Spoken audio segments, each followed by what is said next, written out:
Okay, so today is the second week of our network cabling, ELEC 1013. Network cabling, that's the name of the course. I think it's, well, if anybody decides to change the name of that, it could probably be data infrastructures or telecommunications infrastructures. So that's the flavor of this course, and as I said, this is probably one of my favorite subjects to teach.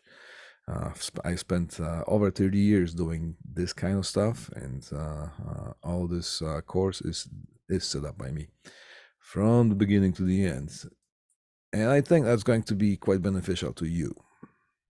In fact, if you pay attention and if you enjoy this, I will give you enough information that you can turn into a knowledge that you can apply, and you can apply for a job as an entry-level communications technician just by taking this course. So you're getting a money's worth for this class. All right. Okay. So now let's let me call up onto the screen the course plan here. How I can do that. The course plan lives, as we all know right now. Where is it? If you go, I'm just going to make myself look like a student, view as a student, content, and if you go to course outline, that's the second document, that's the course plan.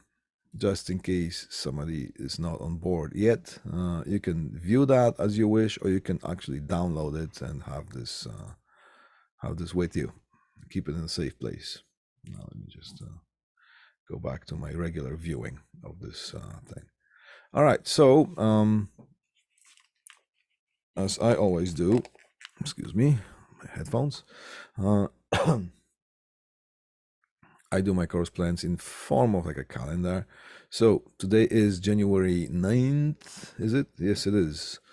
And that's the second week, which spans from January 8th, January 12th. That's the span of the week. And we're going to tackle the PA systems. PA systems is part of the telecommunications installations.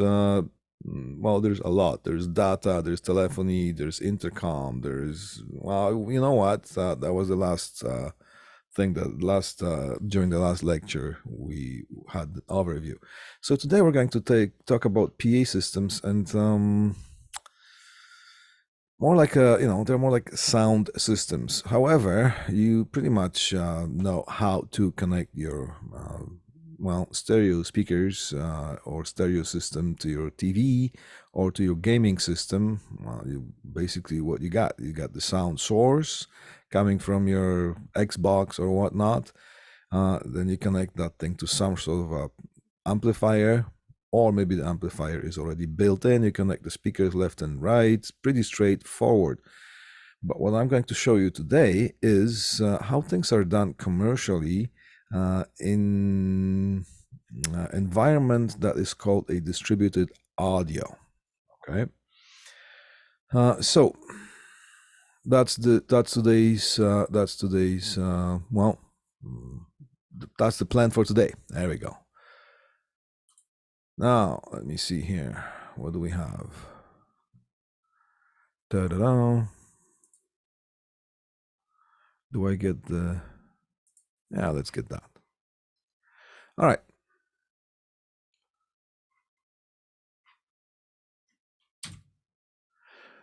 All right, so PA system, that stands for public address. And this is first of that's the first half. Actually, the whole posted lecture notes PDF document that is already uploaded, it contains two of the parts. So it's all those two parts in that one document. So this is the first half. PA system stands for public address. PA, public address. Description, let's just get some of the definitions out of the way. An audio system consisting of audio sources, amplification equipment, and output transducers, such as a loudspeaker. Do we remember what a transducer is? Transducer is a device that converts one form of energy into another. Like, for example, a microphone is a transducer. It converts the longitudinal vibrational waves of the air particles, so the mechanical vibrations of air particles turns into electrical signals. Now, the loudspeaker, that's the proper name for what we call speakers. The loudspeaker converts things just the other way. It would convert electrical signals into mechanical air vibrations. All right. So so that's as far as the transducers. Purpose of PA system: to process, amplify, and distribute audio signal or signals over a large area. Oh, pretty straightforward. Wow. Right, now we remember this slide from the last lecture, so I'm not going to spend too much time on this. Just keep in mind that whenever you look at things, you can apply this sort of model into pretty much any kind of a communication system. Just have fun with it sometimes when you're bored, right? On the weekend, it's raining, you don't have anything to do. Pull up this slide and start comparing things. Yeah, there we go. You'll be very happy to do that. Now, uses for PA system or PA systems. Where are those being used, and where can you be sent to do repair, service calls, or new installations? Schools, churches, theater, meeting rooms, sporting events, retail stores, stage, hearing impaired, public address, and shopping malls, and the list kind of goes on. Schools, most of the time, is going to be something that's called a school PA system, and that's basically where the distributed audio comes in big time. Church, there is some application of that. Theater, well, it's more a little bit different, although some of the sound, if it needs to be fed through the hallways, then the distributed audio would be applied. Meeting rooms, oh yeah. Sporting events, well, it's a little bit different. You have one big speaker most of the time, suspended over maybe an arena or something like that in a central location. So the distributed audio doesn't apply there, although if you want to feed some of the signal through the hallways, then it would be done in that way. Retail stores, yes, most definitely. Stage, no, probably not. It's a different type of animal as far as sound systems is concerned. Hearing impaired, no, because that's these are the devices, in form of headphones, usually applied in churches, or sometimes theaters, and maybe sometimes conference rooms. There would be a regular sound system sometimes, some sound reinforcement, or sound enhancement, in a conference room. And there will be some hearing impaired system available for people who need some assistance. Like, for example, churches, usually in churches, congregation is older than younger, and it's quite popular. These are quite popular system. Public events, oh yeah, definitely. There's all kinds of sound system approaches that are being used, and shopping malls for sure. Now, we're going to take a look at what we're actually talking about when we talk about the distributed audio system, or sometimes it's called constant voltage system. But before we do that, there's some more definitions when it comes to PA systems. A little bit of not a disclaimer, but something that maybe you should pay attention to, because sometimes you're going to be, depending on where life takes you, you might end up with some job that has nothing to do with this. However, and that's what you came to school here to study this, I'm going to serve this information to you just as if you were the future employee doing just this, right? So, things to pay attention to in written installation contracts. That's the language I'm talking about here. In written installation contracts, The language may differ or may vary. Always confirm the definitions for every contract. Sometimes you're going to be doing the installations, so you might not care about this, but sometimes you're going to end up in the office environment that you're going to prepare quotes and manage projects. So just as far as the sound system, just a little kind of a thing here.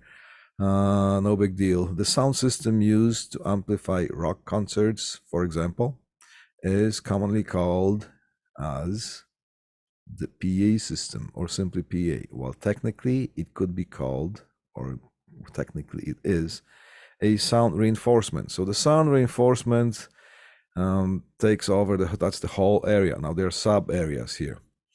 For the sound reinforcement, which is any system which amplifies one or more sources for a live audience.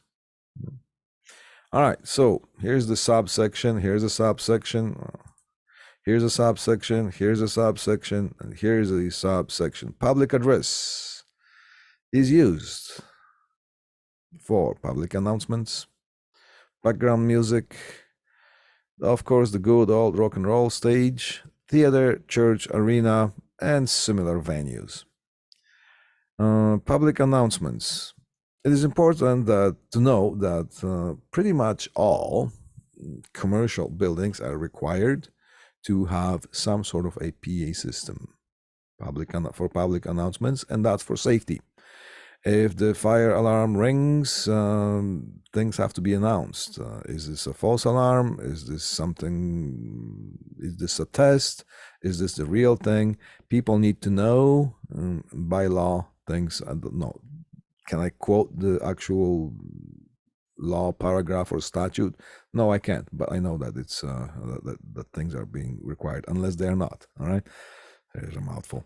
All right, so public announcements, pretty much every large building, commercial building, needs to have, well, one reason is for convenience, because for the operationability of the facility.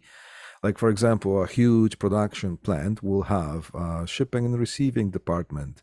They will have quality control department. They will have production line. They will have some offices and all that stuff. And sometimes things need to be communicated through PA system, and in the PA system for that large kind of a facility, the PA system could be zoned, broken into zones. So, for example, the PA system could be interfaced with a phone system, so you can just pick up any handset, dial the feature number of that phone system that connects you to the PA system, and you just make the announcement, and then you can choose the zone. Because, for example, if there's some shipping and receiving department, and there are going to be a bunch of announcements just for that area, then it's a good idea to put that thing on a separate zone, so everybody else doesn't have to hear all that stuff that they don't need to hear. Now, of course, when you select zones, you can select zone 1, zone 2, or zone 3, whichever department you want to, or area you want to page, and paging is sending their public announcements. Or you can just press a button that says all call, and then everybody gets the announcement. Like there's a fire, get out, things like that, right? All right, so also we do have things like sound enhancement. And that is mostly applied in something like it's called meeting rooms or conference environment. What is it? A sound enhancement.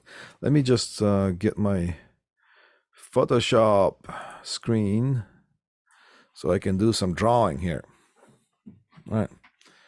Do I have a pencil set up? Yes, I do. Conference systems. Right. So let's say this would be a large area that, well, this would be people sitting there that would be talking, that would be doing the talking, and here would be area that people would sit. This would be the area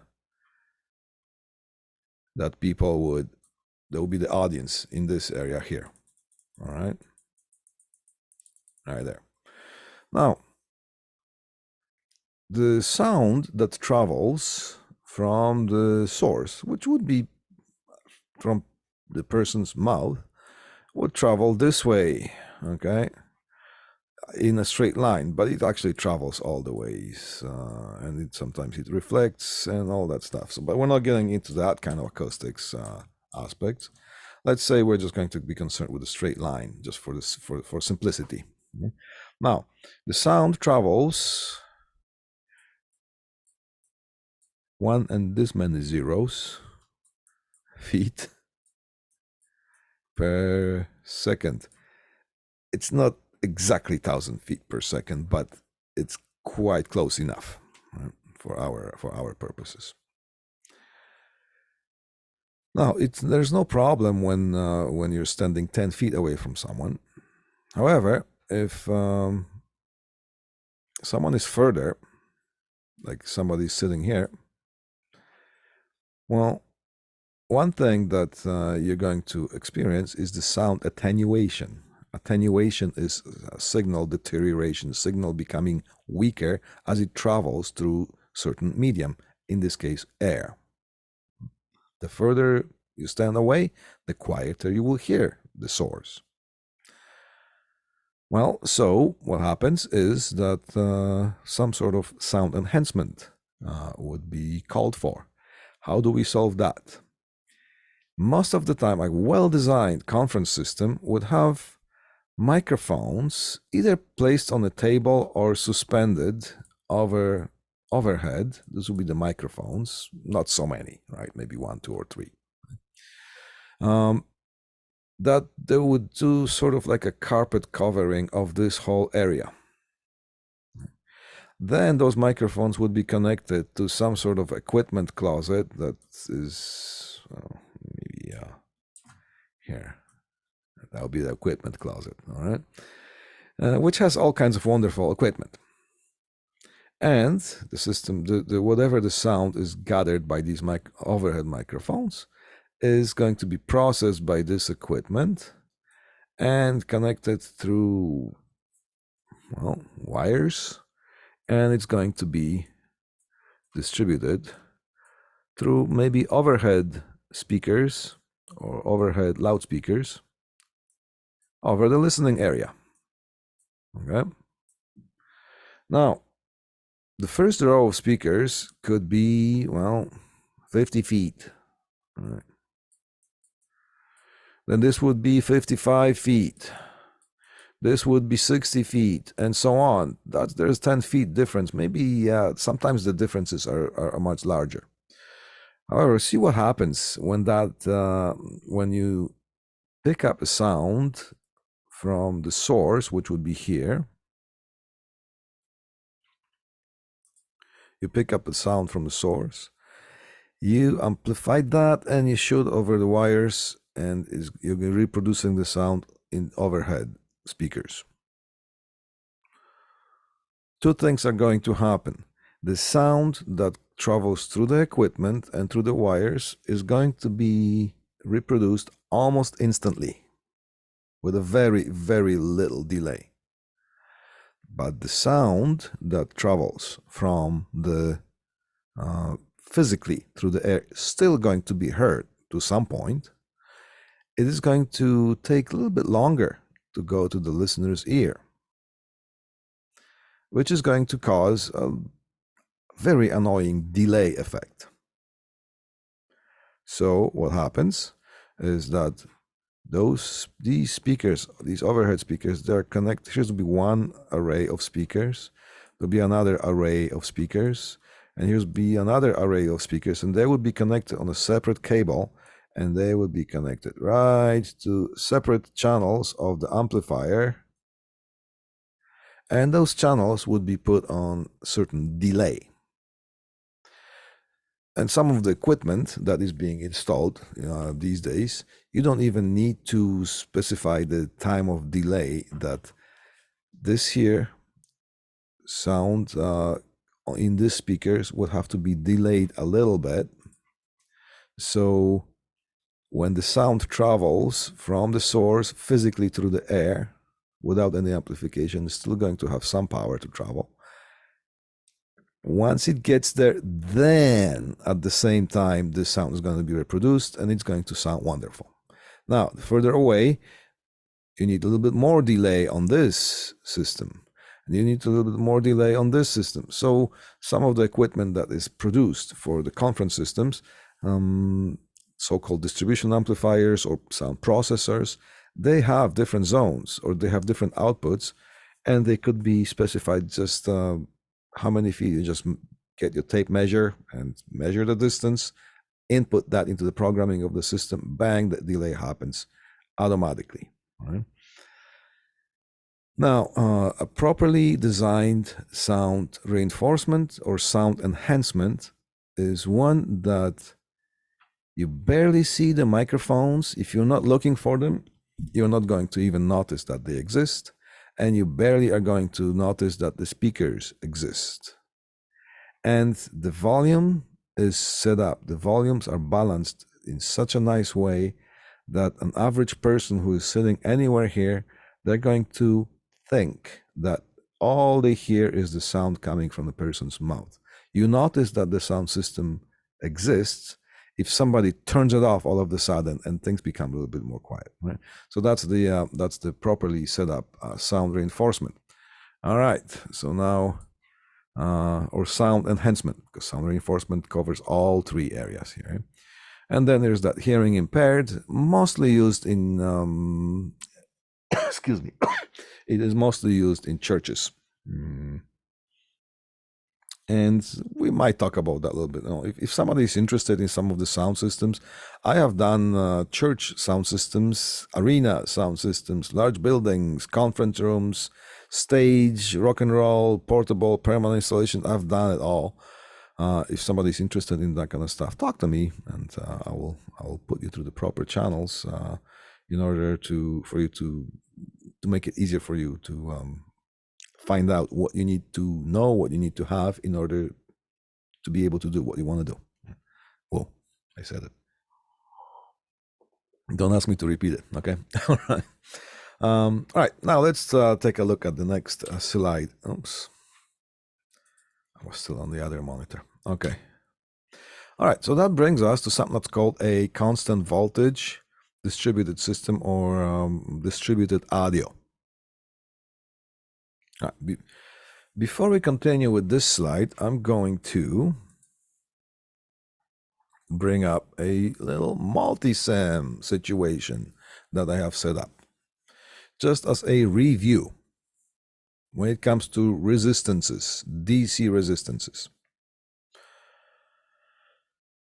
Now we know how do we add parallel and series resistor combinations.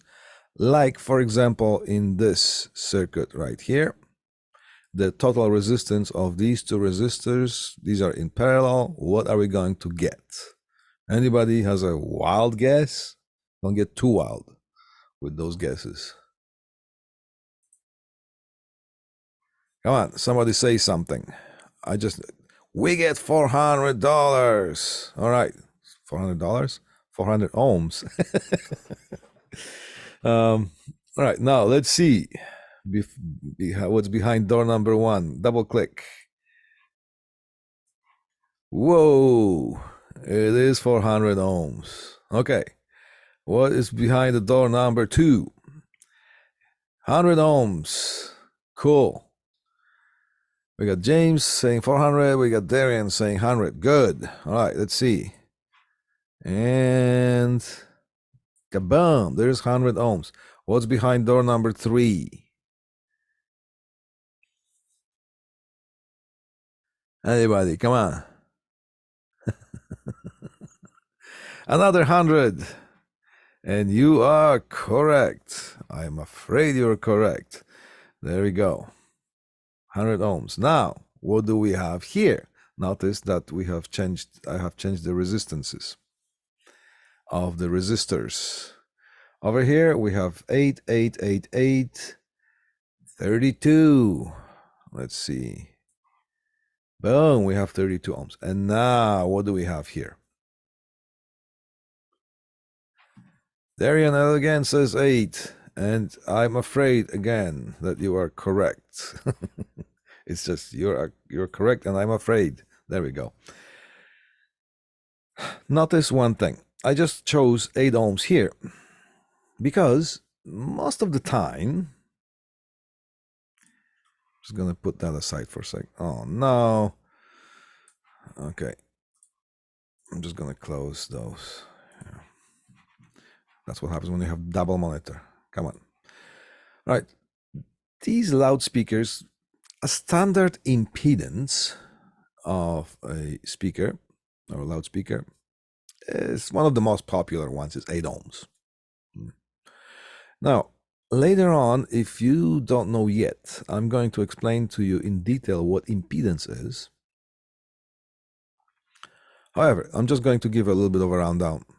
Impedance is, well, sort of like a resistance. However, a resistance of a resistor is constant. If you have a 100 ohm resistor, pure DC resistor, or pure resistor, what I'm talking about, DC resistor, then its resistance remains constant. It might vary slightly if it gets warmer or colder, right? Then the resistance might slightly go out of whack, as they say. But ideal resistor has a constant resistance. Whether you apply DC through that DC current through that resistor, or AC alternating current, and AC of various frequencies, no matter what frequency you put through it, or no frequency at all, which is DC, which technically is all frequencies altogether, if you think about it, then that resistor is going to remain what it is. Now, if you have a device that is a capacitor or a coil, which is in the speaker's case, then it also has something that's called reactance. What's a reactance? A reactance is, I call it reactive resistance. Its resistance depends on the frequency that the current passes through that device. Frequency in which the alternating current changes when it passes through the device. So a coil to a pure DC is going to be just like a dead short. It's just like a piece of wire. That's it. No resistance at all, ideally. Right? However, if you start increasing the frequencies, increasing the frequency of the current, if you change into AC, then the higher the frequency, the more resistance the coil is going to give you. So the resistance of the coil is going to be different when you apply 20 hertz through it. 20 hertz is 20 cycles per second. And it's going to be higher if you increase that frequency to 1000 hertz, which is 1000 cycles per second. So the higher the frequency, the more resistance the coil is going to give you. So I call it a reactive. It reacts to whatever the frequency is, and it's going to give you a certain resistance. It also has a tiny bit of a resistance because it's made out of physical wire. So however small, but it will have some sort of resistance if it's not too many wounds. However, if you put a lot of wounds, then just the length of the wire is going to give you, well, cumulative resistance. So a coil will have resistance because it's made out of wire, and it's going to have a reactance, which is a resistance that depends on the frequency. So the combination of resistance and reactance is called impedance.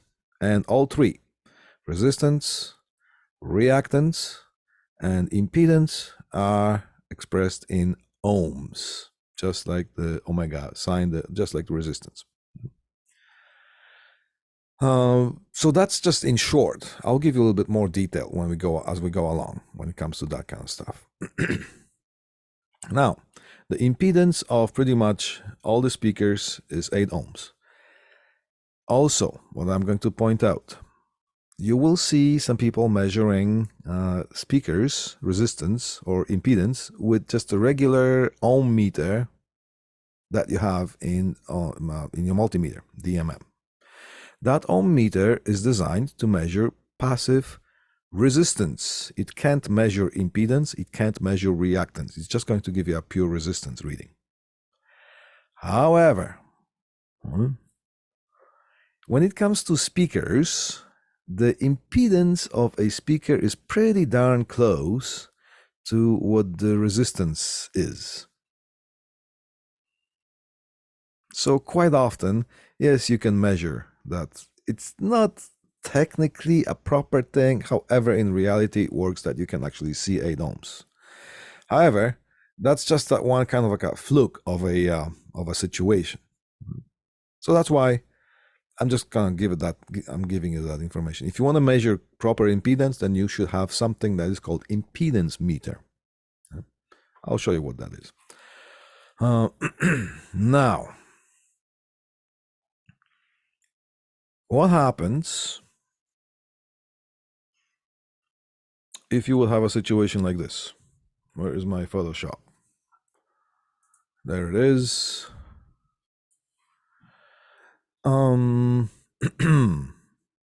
Let me erase this whole thing.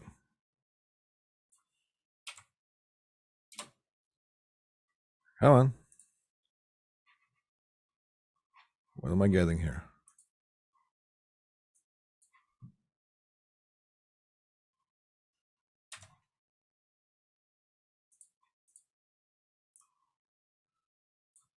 Delete.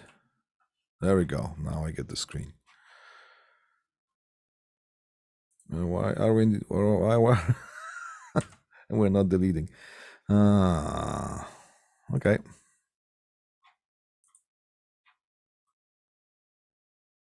Try again. I love my technology. Cannot feel because not feeling. I'm trying to erase. All right. Try it the other way. Let's get an eraser. See, that's just wasting time because some technology doesn't want to work properly. There's a big eraser. How's that? Take that. How do you like them apples now? All right. All right. So let's say you have a large area that is not a conference system. Let's say you have a long hallway. And that's the top view of a hallway. Right? And you're going to have a bunch of speakers. That would resemble something like a school hallway, right? For example. And these are all the speakers. Overhead ceiling speakers. 1, 2, 3, 4, 5, 6, 7, 8. Can you do this? Where's my thing here? Can you do this here, series parallel combination, and still end up with 8 ohms as a total resistance or impedance of the speakers? Yes, you can keep combining them in that way that once you get to the amplifier, you're going to have 8 ohms, and you're going to have to do all kinds of combinations in order to accomplish that. Is it accomplishable? Yes. Is it done that way? No. We're just talking about, let's say, 1, 2, 3, 4, 5, 6, 8 speakers. How about you have a hallway or a bunch of hallways that you have 500 speakers, 200 speakers? Zach says, put a new tab for, oh, yeah. Yeah, thank you. All right. Too late, I got the big eraser. That's a new updated thing. I'm still learning the new updated, whatever the heck it is, the Photoshop. All right. So what do we do in this case? Could you do that series parallel combination to accomplish that? Yes, you could, but it would be just a pain in the neck.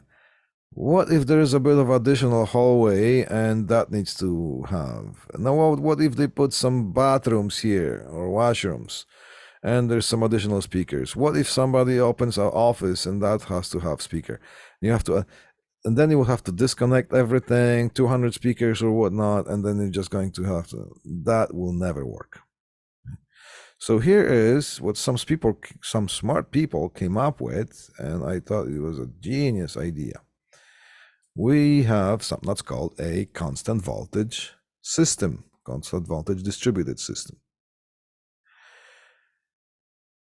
You have an amplifier. Let's say this is the amplifier. All right. And you have a load, whatever it is, and the load will be a total connection of all the speakers connected that would make that amplifier to see a certain load. So here's the amp. All right. Now, the output impedance should match the impedance of the load. Why do we have to have that? Here's an idea that's called maximum power transfer.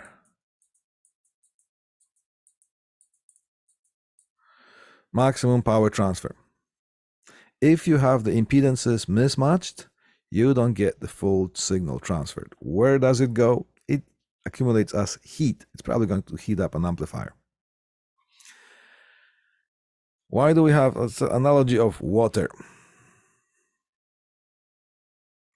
If we have two pipes that are the same cross section, you join them together, the water flow is uninterrupted through them.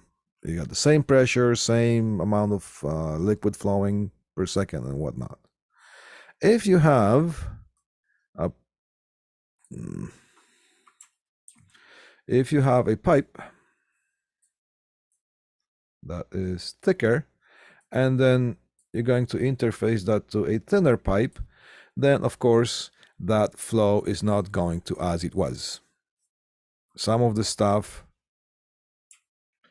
some of the liquid is going to be kind of bounce back. All right. It's going to bounce. Well, this one's going to go through. This one is going to bounce back, and there's going to be a bunch of mess. You're not going to have the same smooth flow. Let's see what happens if you have the other way. Let's see. There's a thin pipe interface to a thicker pipe. Are we going to have smooth flow? No, because the water is just going to pour down here and it's going to start accumulating, and you're not going to have proper flow. So that's the same thing with electrical or electricity or electrical circuits. The impedance has to match. So that's why if there's an 8 ohm output of an amplifier, it needs to see 8 ohms applied. All right. What do we see? What do we do to accomplish the maximum power transfer? And so we still don't have to do the serious parallel combination to accomplish the impedance that the amplifier wants to see. We use transformers. Okay.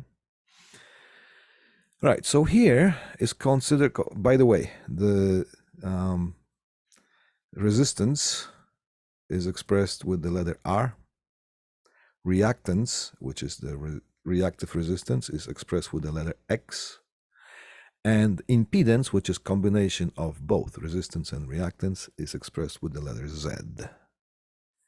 Z if you're from south of the border. Okay. All right. So here's the low impedance, which would be 8 ohms coming from an amplifier. It's considered low. Pretty much 8 ohms. Then you're going to apply something that's called a step-up transformer. That transformer is going to step up the impedance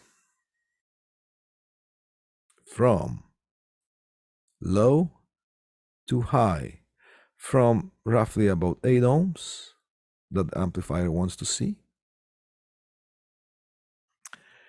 And you're going to have that impedance transformed into a high impedance, which is in the range of 1000 ohms, 1200 ohms, 1500 ohms, somewhere around that, 1800 ohms, something like that. All right, so now we have the line of a high impedance. Step-up transformer goes to the output of an amplifier. Now we have a bunch of step-down transformers that are connected right at every speaker, at every speaker location. It pretty much lives right by the speaker. It's connected, it's attached to the frame of the speaker. It's the other way. It's a step-down transformer. On the primary windings of the transformer, you have the high impedance that snaps onto the high impedance line. And on the other side, which is the secondary winding, secondary side of the transformer, you have the low impedance, which matches with the 8 ohm impedance of each speaker. Well, everybody happy, right? What do transformers do? And if you connect this whole thing, you could just, every speaker station, which consists of a speaker with a transformer attached to it, then you're going to, you don't need to do any serious parallel combination. You just tap into the main bus, main line, and keep going, keep going, keep going. You don't have to, you have to want to add one more speaker? No problem, just add one more speaker. It's all parallel connections. A little thing about transformers. Again, I'm not going to look for the new tab. There we go. That goes nice. A transformer. Here is the primary side of a transformer with wounds. Here's the secondary. Maybe it has less wounds. Secondary winding of the transformer. Sometimes they are separate by air. Sometimes you're going to have a metal core in between them just to help the magnetic flux or magnetic lines or the magnetic field to concentrate. Well, I'll leave it at that for now. Excuse me. Excuse me. I'm talking too much. All right. So when you have AC current or voltage or current flowing and voltage applied, this one is going to create a magnetic field, magnetic lines, which are going to affect, those magnetic lines are going to affect the other side of the transformer, not physically touched, by influenced by the magnetic field. I'm not drawing it accurately, but it's being affected, and it's going to create a current flow in the secondary, or it's going to create a voltage between those 2 points in the secondary side of the transformer by something that's called induction. All right. Well, if you have 1-to-1 ratio, if this was the same amount of wounds between here and here, you will have 1-to-1 ratio, which means if you have 100 volts AC, you are going to have 100 volts AC coming out of that.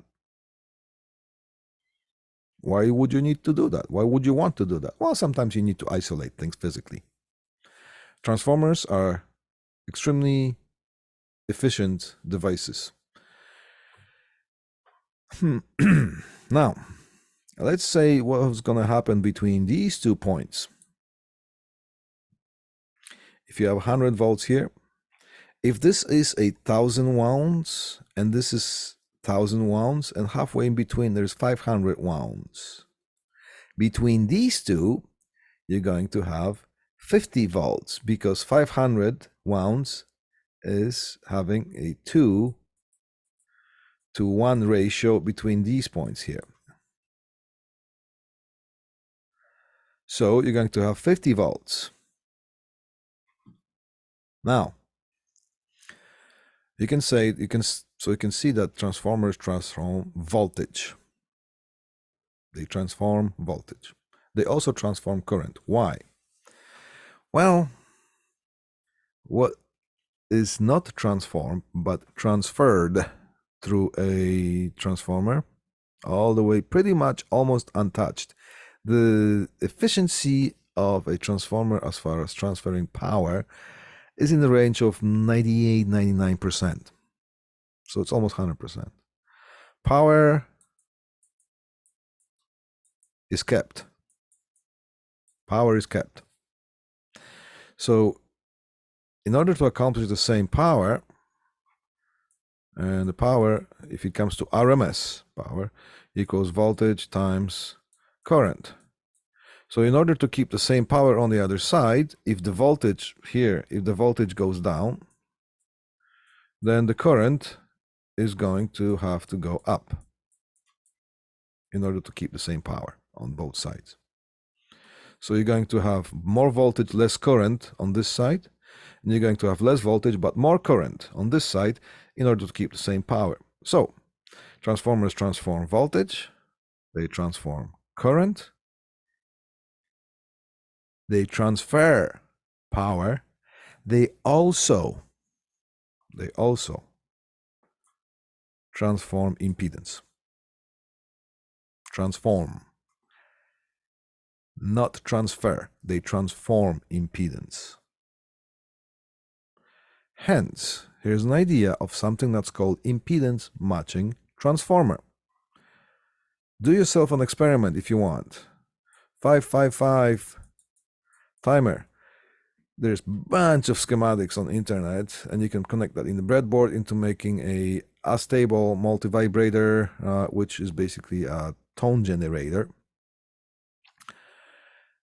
of maybe 500 hertz or 1000 hertz or something like 1 kilohertz, and connect just a little tiny bit of a speaker that you can buy in the hobby shop. That speaker is going to produce certain type of sound. Well, it's going to produce a tone of a certain frequency. It's not going to be as loud, but if you get something that's called impedance matching transformer and connect that through the transformer, all of a sudden it's going to get so much louder, because the impedance of the output of the 555 timer is not equal to the impedance of the speaker. But if you connect it through a transformer, then the transformer is going to take care of the impedances. It's going to interface one impedance into another, and the power is going to go. So it's impedance matching using transformers. Same thing here. How exactly it happens? Well, it does happen. Just you can understand that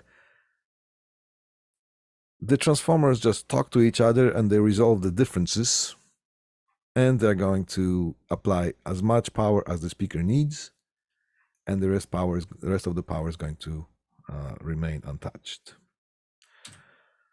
Here, that's just another visual. All right, so that's more or less like the way it works. Now, some of the PA systems have the transformers, the output transformers built in. Sometimes you have to buy a separate transformer in order to interface to the distributed audio system.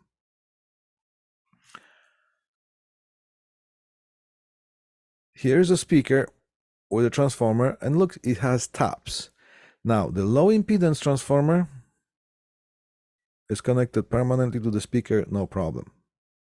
It's left there.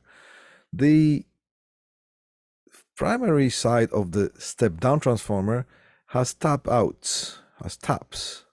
Every so often the wires being brought out as things were being wound. Now, it depends on the differences between these winding and that winding. You're going to have different voltage or different, but the power is going to, whatever that thing needs is going to grab. So Let's see, there's wattage here. This speaker transformer has taps. Let's say 1 watt, 2 watts, 5 watts, 10 watts, and whatnot. Sometimes you're going to see quarter watt, half watt, and quarter watt. Okay, what does that mean? That means if you have a full volume, if you crank up the amplifier to a full volume, and you have the signal cranked up to the full volume, this speaker is going to grab 1 watt out of what is accumulated here. This speaker is going to grab 2 watts out of that. This speaker is going to grab 1 watt.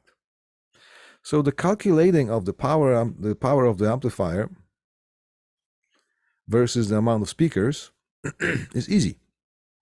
First, you need to know the general rules. For example, in the regular type of a hallway, hospital hallway or school hallway, you usually tap those speakers at 1 watt. If you have a classroom speaker, like those school PA systems, you tap those at quarter watt.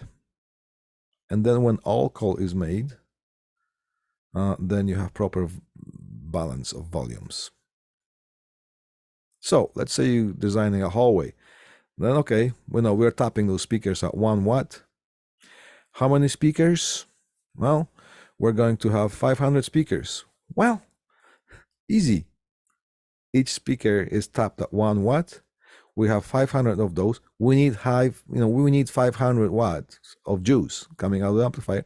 Then, you know what? We need to have at least 500 watt amplifier. In the distributed audio, you can have it. It's okay to have higher wattage amplifier than you need. When it comes to direct connections, there are different schools, and we can discuss that. So it's easy to calculate how many speakers, what size of an amplifier you need. And this one here also, when you're ordering those step-up transformers to power up the whole system, then, well, you need to order a transformer that is able to handle the power that you need. And there are different ratings. See how much that we're almost done here, guys, for the first time, for the first lesson. This is what typical amplifier looks like. Now, here's the common, that's the output. And sometimes you get 4 ohm output, 8 ohm, depending on what kind of impedance you're dealing with. And look, this one is 70 volts. What the heck is that? Well, it's this here. There are 2 types of systems sold on the market. One that if you have a full volume, cranked up to the full volume and signal is a full volume, you're going to have 70 volts RMS across these or across the main bus. And the voltage is going to be the same across because it's just a wire. So that's why it's called constant voltage. Or some of the systems are designed for 25 volts. So instead of 70 volt, you're going to have 25 volts.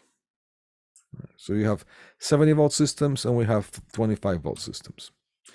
This amplifier is designed for 70 volt of constant voltage or distributed audio, right? So you will have common and that will be the main line.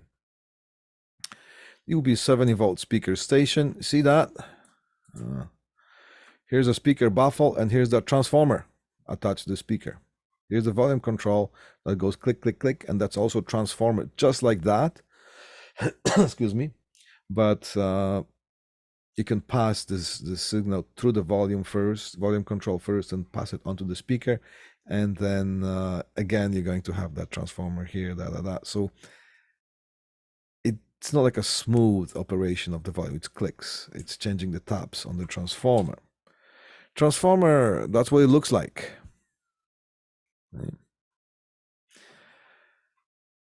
See here, this one describes the 70 volt line. You would use, actually it's kind of covered, but this one says black here on the, so you see those labels on the piece of paper? It's covered by the wires, but this one says black and says common. So that would be that would be this wire right here. And the other color wires would be here, these ones. So you just choose only one, which to connect to the main line. Right? And depending on how you want to tap that particular speaker, you can tap it at 1.25, 2.5 watts, 5 watts, 10 watts, and this one here is half watts, something, 0 point something there. All right. That's one example of transformer. Depending on who manufactures that, they can, same thing. Right? Sometimes instead of wires, you have spade tabs. You can use spade connectors, so you don't have to use so many wires. Volume control. That's what it looks like, and it's a transformer, just changing tabs. If you want to run the speaker through a volume control, you have to have 70-volt volume control or 25-volt volume control, depending on the system you're using. You connect the main line into the input of the volume control, and the output of that goes to the speaker station, which also has a transformer. When you are installing volume controls, it's a good idea to request or install deeper boxes, because see, that's a big transformer, volume control. They are a little bit bulkier, so they rarely fit the regular device box. That is what the it's a typical view of a 70-volt speaker station or 25-volt speaker station. See, those are soldered. The secondary windings is just soldered. These are the low impedance, 8 ohms. Here's the step down audio transformer, and here's the high impedance, more or less 1200 ohms. And you just connect the common and one of the colors, and then the other ones you just secure so they don't touch each other or they don't touch other things. All right, that's when I stopped, when we had the in-person class. So we're both on the same page, and we're going to continue with the PA systems. Next time I will see you in person, and I'll see the other class online this time. All right.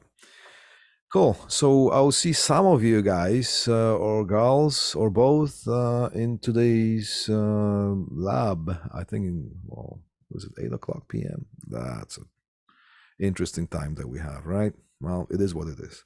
Cool. So that's it for today. Thank you very much. You're wonderful, but not as wonderful as me. Well, but of course. And I'll see you when I see you. All right. Talk to you later, guys.